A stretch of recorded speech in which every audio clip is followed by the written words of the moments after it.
no período de 8 da manhã às 4h30 da tarde. Nas escolas da rede pública estadual, as aulas foram suspensas e o governo mineiro decretou ponto facultativo nos órgãos públicos estaduais. Nas escolas municipais, não houve aulas, mas as instituições de ensino realizaram atividades pedagógicas para equipes gestoras. A Fundação Cultural também cancelou eventos que seriam realizados no Teatro Capitólio e Casa da Cultura. A CEMEL adiou a caminhada, que seria promovida na manhã deste sábado, e a Prefeitura reduziu a periodicidade da coleta de lixo. Nesta semana, Varginha sediou um encontro de ex-servidores públicos estaduais com representantes do sindicato criado para defender os direitos dos trabalhadores. São milhares de pessoas que prestavam serviços como efetivos, mas que não tinham a garantia de ingresso através de concurso público. O Niei Nadeia tem as informações. Declarada a inconstitucionalidade da Lei 100 em março de 2014, muita gente saiu no prejuízo. Lindomar, quem foram os mais prejudicados? Olha, primeiro, quando foi feita a Lei Complementar número 100, ela foi uma lei que foi feita sem que os atingidos pela Lei 100 fizessem qualquer mobilização para serem efetivados. E pior, o Estado de Minas Gerais, ainda no ano de 2011, enviou carta para todos esses trabalhadores, orientando que eles tinham os mesmos direitos daqueles que tinham feito concurso público, passado em concurso público e tomado posse.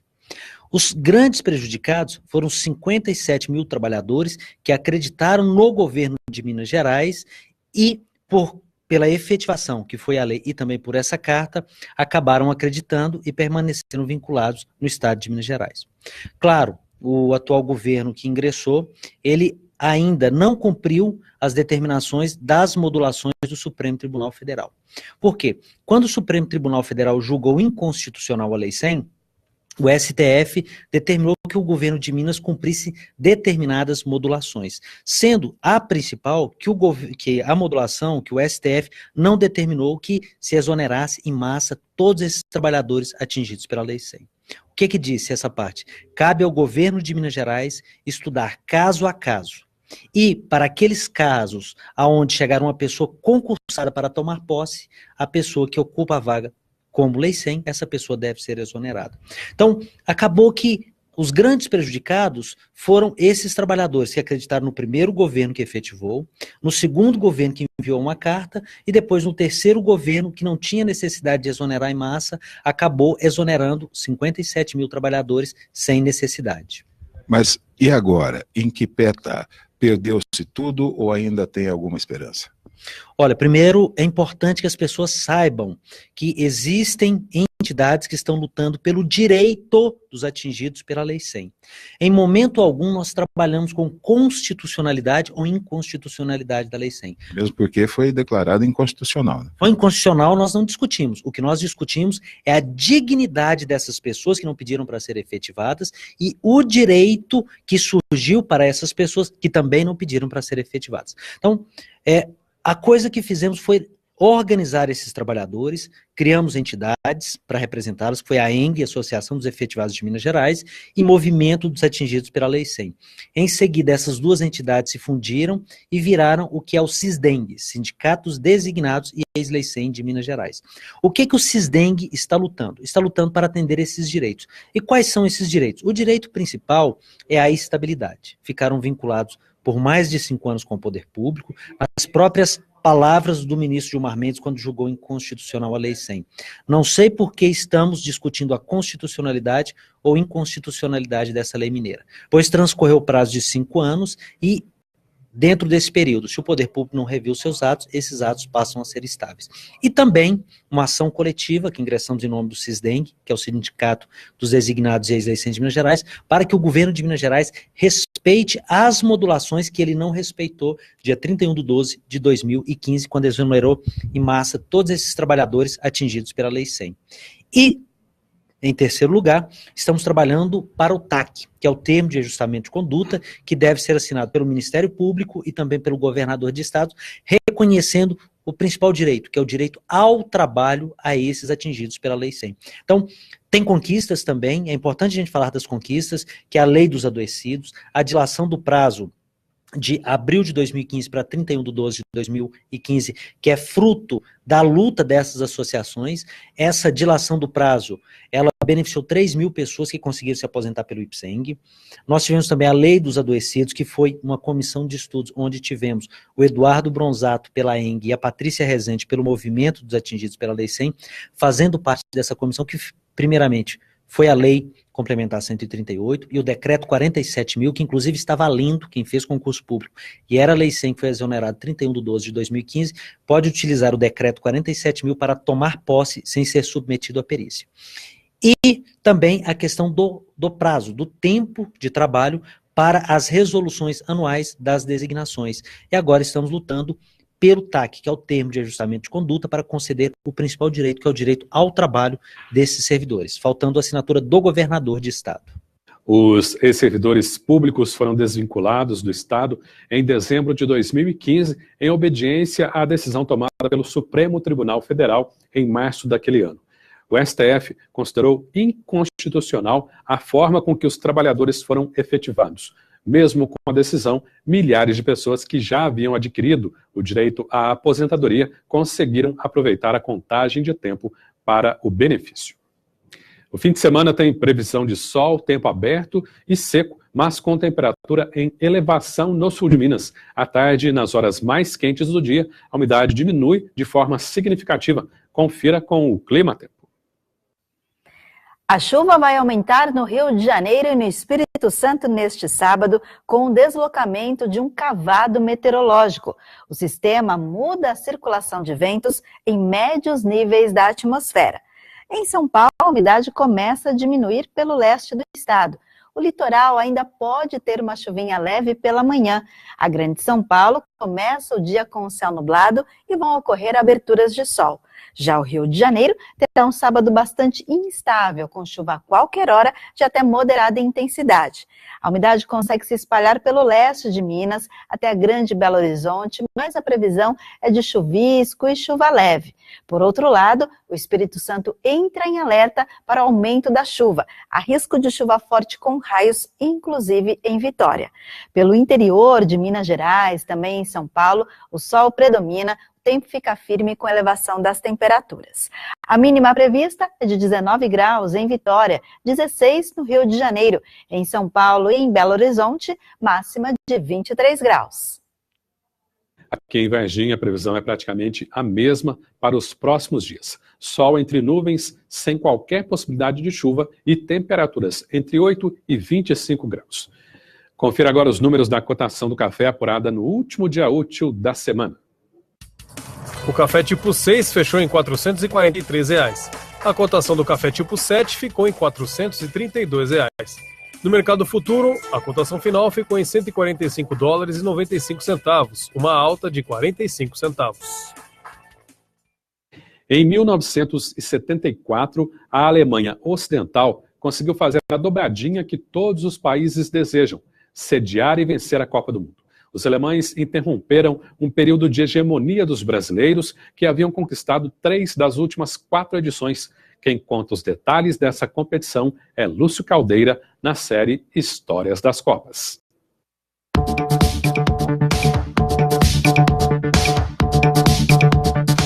Olá! Hoje a série Histórias das Copas volta a 1974. A 10ª edição da Copa do Mundo foi realizada na Alemanha. O destaque foi a Holanda, que encantou o mundo com seu futebol vistoso. O treinador Rinus Michel aplicou técnicas inovadoras, como a marcação por zona e as mudanças constantes de posição dos jogadores. O futebol total da Holanda de Neskens e Cruyff atropelou, entre outros, o Uruguai, a Argentina e o Brasil. E chegou à final contra o também forte time da Alemanha. Na partida final, a Holanda fez 1-0, mas sofreu a virada. A Holanda virou lenda e ainda hoje fala-se da laranja mecânica, do carrossel holandês. Mas foi a Alemanha que ergueu a taça pela 2ª vez, fazendo prevalecer o seu futebol de força e equilíbrio. Beckenbauer e Gerd Müller foram os grandes destaques da Alemanha na Copa. Enfim, é isso. Eu sou Lúcio Caldeira e essa é mais uma das Histórias das Copas. Até a próxima.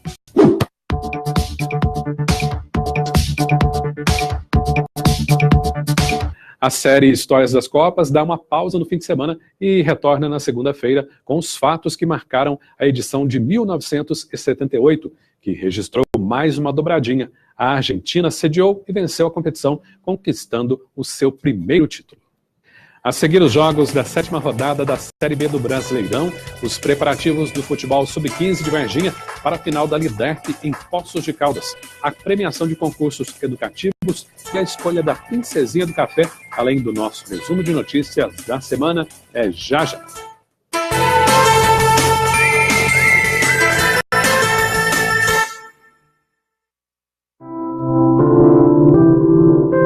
O trabalho das artesãs da Açoarte ocupa o espaço do foyer Aurélia Rubião do Teatro Municipal Capitólio durante esta semana.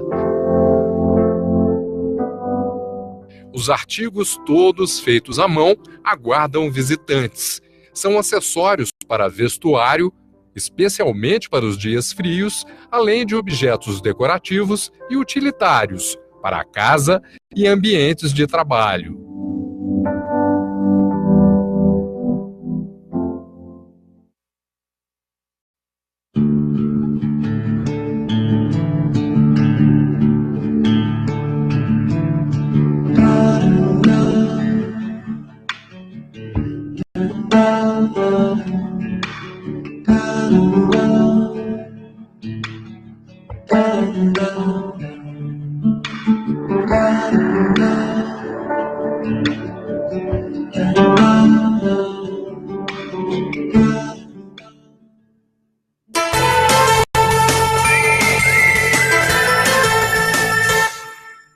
Futebol, Campeonato Brasileiro da Série B. A 7ª rodada teve início na terça-feira com 2 jogos. A vitória do Figueirense sobre o CSA por 4-1 e do Fortaleza em cima do Criciúma por 2-0. Esse último resultado fez com que a lanterna da competição passasse temporariamente do Boa Esporte para o Criciúma, mas apenas pelos critérios de desempate. Neste sábado, o time de Varginha enfrenta um outro time que está na zona de rebaixamento. Uma oportunidade para tentar a primeira vitória na Série B. Veja quais são os jogos do fim de semana. Daqui a pouco, às 7h15 da noite, tem Avaí e Paysandu no estádio da Ressacada, em Florianópolis. Além de Atlético Goianiense e Oeste no Olímpico, em Goiânia. E às 21h30, o Coritiba recebe o Vila Nova no Couto Pereira, em Curitiba. No sábado, 3 jogos às 4h30 da tarde. São Bento e Juventude no estádio Walter Ribeiro, em Sorocaba, Brasil de Pelotas e Londrina, no Bento de Freitas, em Pelotas, e Goiás e Boa Esporte, no Serra Dourada, em Goiânia. Às 9h da noite tem Guarani e CRB no Brinco de Ouro da Princesa, em Campinas. A rodada tem complemento na segunda, às 8h da noite, com Sampaio Correia e Ponte Preta no Castelão, em São Luís. Em 6 jogos, o Boa perdeu 5, empatou 1, sofreu 9 gols e fez apenas 2. O time ocupa o penúltimo lugar com apenas 1 ponto. Mesmo se vencer, a equipe permanece na zona de rebaixamento, ao menos até a próxima rodada, quando o clube vai enfrentar o Paysandu fora de casa. No futebol amador, o fim de semana é de decisão no Campeonato Sub-15 da Liga Desportiva do Alto Rio Pardo. Varginha e Poços de Caldas disputam o título da competição, que tem a final na casa do adversário. Atletas e direção da equipe estão confiantes na conquista. Até a semifinal, o time sub-15 de Varginha estava invicto. Lohanderson, o capitão do time varginhense, diz que a semifinal com o Machado foi pedreira e deu trabalho. Foi um jogo muito disputado, pegado, onde eles abriram o placar no primeiro tempo fazendo 3 gols, e aos últimos 15, com o professor falando na nossa cabeça, nos orientando, conseguimos fazer 3 gols, levar para os pênaltis e ganhar. Toda competição, esse lado emocional, principalmente desses jovens garotos, é muito exigido, então a gente conversa bastante para prepará-los para todas essas adversidades, principalmente na casa do adversário, como foi essa em Machado, onde a gente vinha de um placar adverso de 3-0 no primeiro tempo, né, e os meninos foram instigados a buscar força, a se organizar dentro de campo, empatar a partida e reverter nas penalidades.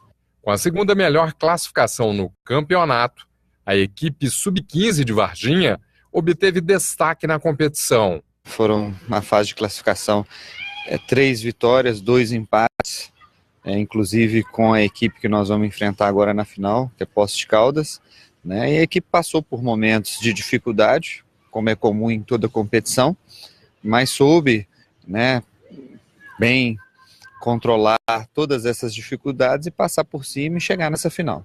O técnico analisa que o time de Varginha tem potencial para trazer o título para a cidade na final em Poços de Caldas contra o time da casa no domingo, dia 27 de maio. Vai ser um jogo bem pegado, onde onde as duas equipes, Poços de Caldas é bem qualificada, a nossa também, mas estamos focados, treinando a semana inteira e, se Deus quiser, esperamos um jogo disputado, pegado, mas que dará Varginha como campeão. Vamos enfrentar realmente muita pressão lá na casa do adversário, tem uma rivalidade natural já existente entre Poços e Varginha, mas nós estamos preparados, tanto fisicamente, tecnicamente, como também psicologicamente para essa partida. O jogo entre Varginha e Poços de Caldas será disputado às 10h30 da manhã de domingo no estádio Benedito Bandola de Oliveira, em Poços de Caldas. A decisão do terceiro lugar será às 9 da manhã entre Machado e Guaxupé, no mesmo local. Varginha é representada pela equipe da Secretaria Municipal de Esportes e Lazer. As escolas da rede pública municipal também participam da programação do Café com Tudo, que teve início ontem e segue até domingo. Na tarde de quinta-feira, a Secretaria Municipal de Educação realizou a premiação de concursos de produção de vídeos, desenhos e histórias em quadrinhos, além da escolha da Princesinha do Café. O Teatro Mestrinho foi palco da realeza. O príncipe conduziu uma por uma as princesinhas do café, que foram coroadas perante a plateia. O evento faz parte do Café com Tudo, realizado pela CIV em parceria com a Secretaria Municipal de Educação. Nós fazemos um projeto junto com as crianças, os pais e toda a comunidade para envolvê-los na questão do café, para colocar a importância do café para a nossa região e principalmente para a nossa cidade. Nesse projeto, a gente realiza diversas ações. Dentre elas, nós temos a Princesinha do Café, nós temos a confecção de histórias em quadrinhos, paródias, pesquisas, vídeos, enfim. A gente busca envolver toda a comunidade, né, para que eles realmente entendam a importância do café para a nossa região e a gente comece realmente a consolidar o município como a princesinha do café. Hoje é um dia especial para o Café com Tudo, é o Dia Nacional do Café e essa parceria com a Secretaria de Educação para nós é fundamental, porque hoje são premiadas as princesinhas do café, o melhor vídeo, a melhor redação, mas antes do dia de hoje, um trabalho grande foi feito pela Secretaria, pelas diretoras, pelas professoras, junto com as crianças das escolas, né? Um trabalho de conscientização a respeito do café, da importância do café para a nossa cidade, a questão do estímulo a se fazer redações, os desenhos, histórias em quadrinhos. Então, isso foi trabalhado durante 2 meses. Então, as crianças que estão vivendo a escola no tempo de hoje já vão crescer tendo em mente a importância do café para a nossa região, para a nossa cidade. O café, para nós, representa o mais importante produto da nossa região. A nossa economia, a história, não é, do café aqui do sul de Minas é uma história vitoriosa, de conquistas e que trouxe a essa região esse desenvolvimento extraordinário que temos hoje no sul de Minas.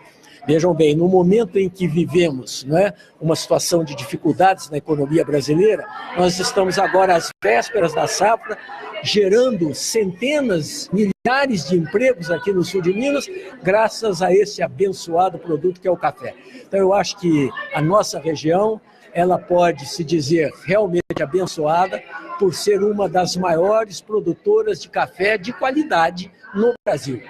O melhor café do Brasil está aqui realmente no sul de Minas e hoje nós comemoramos, né, o Dia Internacional do Café, Dia Mundial. Então eu acho que é uma comemoração realmente justa e que é uma dívida que temos, né, ao prestigiar essa data, comemorando esse avanço, as conquistas sociais que o café proporcionou a todo o sul de Minas.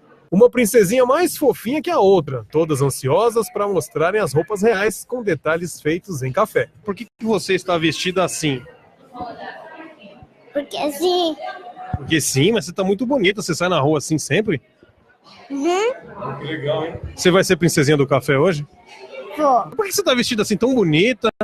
Porque eu vou ser a princesa do café. Ah, que bom! E é bonito, é legal ser isso, princesinha do café? É. Você gosta de café? Ou prefere leite com chocolate?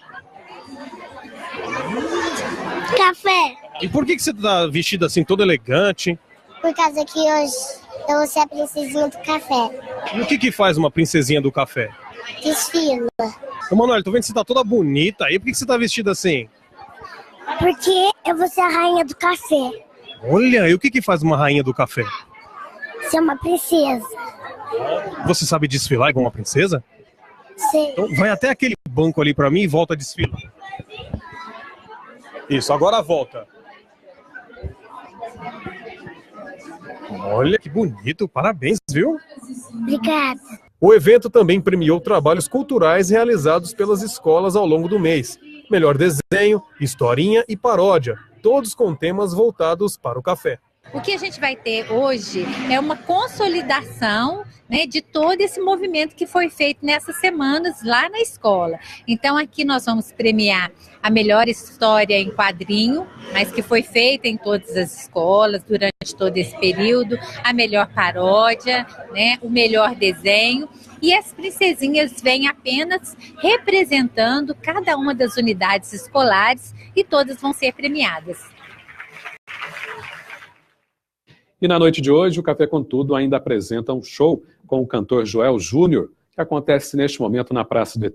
No mesmo local, a partir das 11 da manhã de sábado, a programação conta com música ao vivo, exposições e final do concurso Receitas de Ouro. Às 8 da noite, show com Alisson e Adson. No domingo, ainda na Praça do ET, acontece a corrida de 5 quilômetros no centro da cidade. O programa de exposições continua de 9 da manhã a 1 da tarde. E às 10 da manhã tem o show com o cantor J. Júnior, encerrando a programação do Café com Tudo. Antes de encerrar esta edição, vamos ao nosso resumo de notícias da semana, que foi mais do que atípica. Acompanhe os principais destaques dos últimos dias. A primeira edição da semana deu destaque para a oficialização da permuta feita pelo governo municipal para garantir a posse da área que vai abrigar o Hospital da Criança de Varginha. Início da construção está previsto para 2019, próximo ao Centro de Oncologia do Hospital Bom Pastor. Com a vantagem, né, que nós estamos vendo aí, junto à Prefeitura, que vai ter uma otimização de custo para a construção dessa obra em função do terreno já está praticamente ligado no Hospital Bom Pastor. Então, acho que está sendo uma excelente aquisição para o município, né? E nós estamos felizes por isso também. Né? Na terça-feira, o JC exibiu matéria sobre o cenário do mercado de trabalho local. Em tempos de desemprego, há vagas, mas falta qualificação aos candidatos. Buscamos as pessoas qualificadas para atender o perfil da exigência da vaga. E a gente tem dificuldade para encontrar as pessoas com todas as capacitações e qualificações exigidas para tal. O JC de terça-feira também é uma reportagem sobre o sistema de permacultura usado para a construção de casas ecológicas, com melhor custo-benefício e baixo impacto para o meio ambiente. E mostrar também para as pessoas que pode ser feito de uma forma diferente. Então, por isso também que a gente resolveu abrir a nossa obra para poder mostrar às pessoas, né, como é que é feito. Então, a gente está trabalhando nessa forma de mutirões, passando a experiência, né, passando essa vivência de como é mexer com barro, como é trabalhar com barro e como é viver em um local, em uma casa mais sustentável, de viver de uma forma melhor, né, de uma forma mais saudável. Na edição de quarta-feira, o JC registrou as filas nos postos de combustíveis para o abastecimento de veículos. O movimento foi provocado pelas manifestações de caminhoneiros que deixaram os estoques de álcool, diesel e gasolina abaixo do nível normal. A maioria dos postos na cidade já não tem combustível. Então, quer dizer, se a pessoa está nessa fila aqui, imagina quem está chegando na frente. Que garantia que ele tem de chegar aqui? Eu tô aqui desde as 8h30 da manhã só para descer essa avenida aqui, gente. O JC de quarta-feira abriu espaço para mostrar que as feiras de agricultura familiar ainda têm a preferência dos consumidores, como a que funciona no bairro Imaculada Conceição. Muito bom, gente, da agricultura familiar, muito bom. É mais uma opção de venda. É muito bom para nós. Tudo que o senhor traz sai rapidinho. Tá vendendo bem, já tem uma freguesia boa, tá muito bom. Vale a pena, então? Vale a pena. Então vai aumentando a freguesia e a gente traz qualidade boa, então é muito bom. Na quinta-feira, Dia da Liberdade sem impostos, o JC destacou a participação de uma empresa de Varginha no movimento que visa a conscientizar os consumidores sobre a alta carga tributária do país. O movimento de hoje ele é em cima dos impostos que estão nos combustíveis. Hoje, na gasolina, por exemplo, 47% da gasolina, quase metade é imposto. Então, acho que a gente devia se movimentar mesmo para mudar isso aí. O diesel, principalmente hoje aí, aqui em Minas Gerais, o imposto dele, R$1. R$1 por litro de diesel é imposto, juntando imposto estadual, federal. E o JC de quinta-feira também apresentou uma reportagem sobre a tradição de colecionar os álbuns de figurinhas dos jogadores da Copa do Mundo.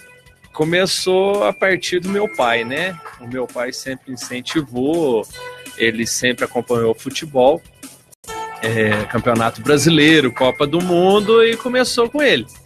Então ele passava para mim, na época os álbuns e as figurinhas não era autocolante, não tinha, o papel era bem mais simples, bem mais comum, né? A gente até rasgava a página de tanta cola que a gente usava. O Gabriel, quando teve a Copa de 2014, ele tinha 1 aninho, então eu já dei um álbum para ele.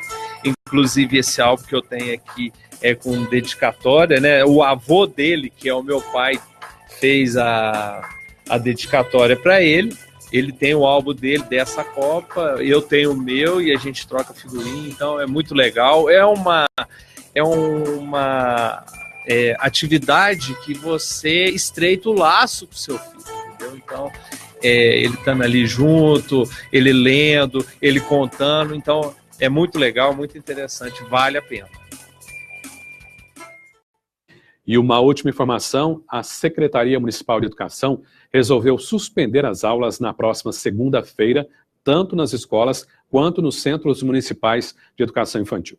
A decisão foi motivada pela interrupção do abastecimento de gêneros alimentícios e de gás de cozinha para a merenda escolar da rede municipal.